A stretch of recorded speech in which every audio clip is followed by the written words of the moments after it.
Author of Pain, Minor Mayhem by Dwan. Prologue.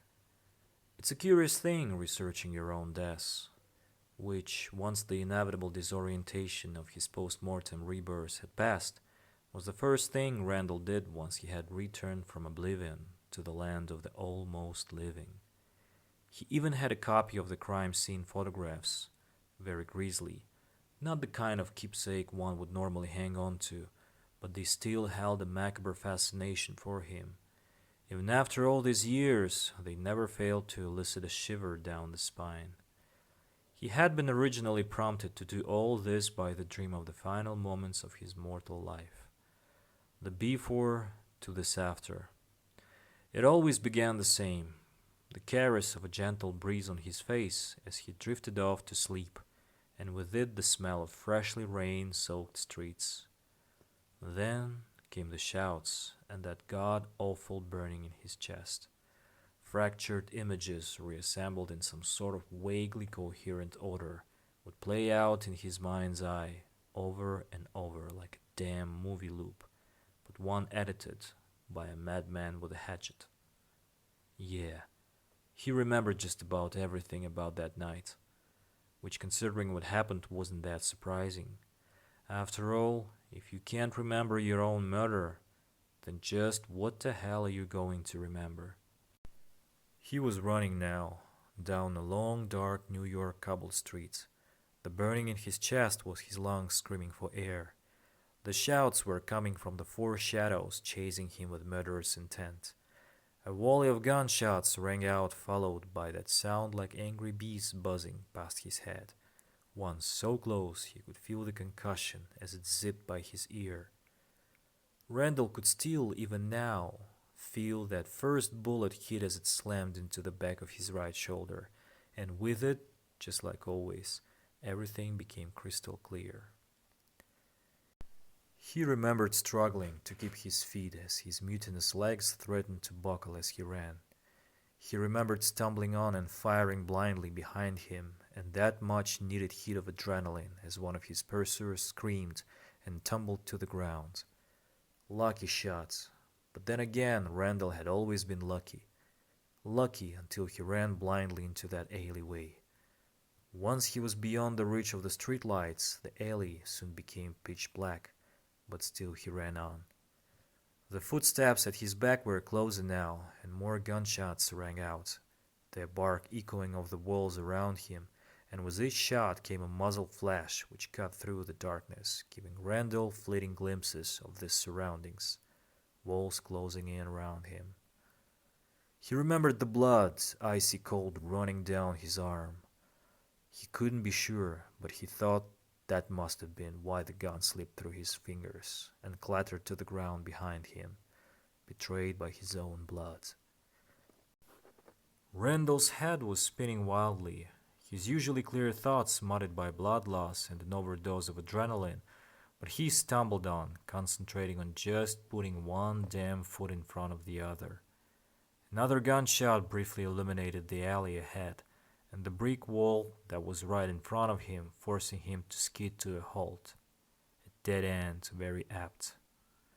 He remembered not being afraid of turning to face his executioners with a smile, or maybe that was just his pride and memory playing tricks on him. But either way, it felt good not to be running anymore. That was when his legs finally gave out, and he slid down the wall and onto his backside. He remembered laughing as he looked up at the three silhouettes standing over him, each of them breathing hard from the pursuit. One of them was speaking, but to this day, of all the things Randall remembered so vividly about that night, he couldn't remember a damn word the man said. Strange that. Then, after that forgotten epitaph, they finally opened fire. He got fleeting glimpses of their faces. They were all grinding like loons. One of them, did his face look familiar, was openly laughing as he emptied his gun. Randall could still feel every single bullet hit, 9 of them. He guessed at least one of the bastards must have been a lousy shot.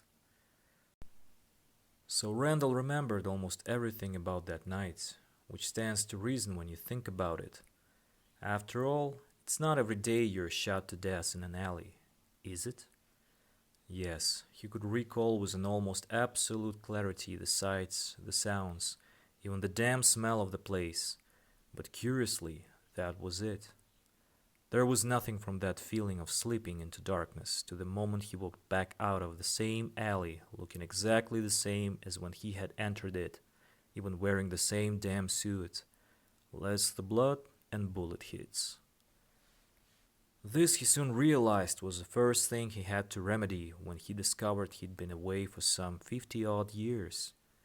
1970s New York was the first of many shocks that day.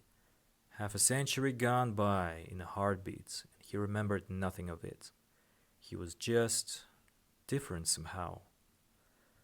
Worse still, he had no recollection of the deal, of the selling his soul and signing up for his new life he found himself slap bang in the middle of.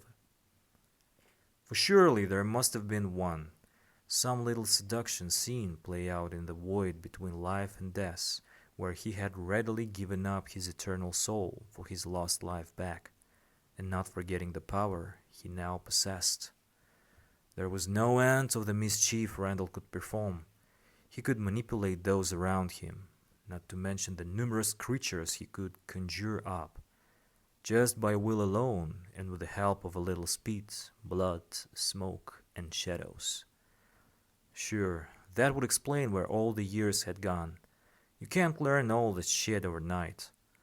But he couldn't remember learning any of it, not even a training montage like in the movies. And what of the moment of actually signing his soul away? Nothing.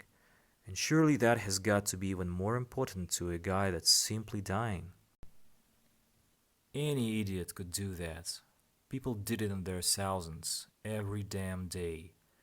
There was nothing from the moment he died to when he walked out, dazed and disorientated, into a world that had quite literally left him way behind. Hence the research into his own death. It was his way of confirming all this wasn't just some hallucination brought on by blood loss and the odd bullet to the head. No, he was dead, and it hadn't been big news either. If he was honest, Randall thought it would have been bigger. But there are no screaming newspaper headlines for him. Just a few paragraphs found almost by accident in an old copy of the New York Times in the city library. No one knew who had killed him or why, and Randall couldn't imagine they had made much of an effort to track down his murderers. He wasn't missed, just another dead hood in the carnage that was the gang wars of the Roaring Twenties, gone and defiantly forgotten. But now he was back. Randall had been wandering around in a daze for almost a week with all this power but no clue what it was for or why he was back. That was when the annoying little bastard Israel finally found him, and that was when things had gotten really surreal.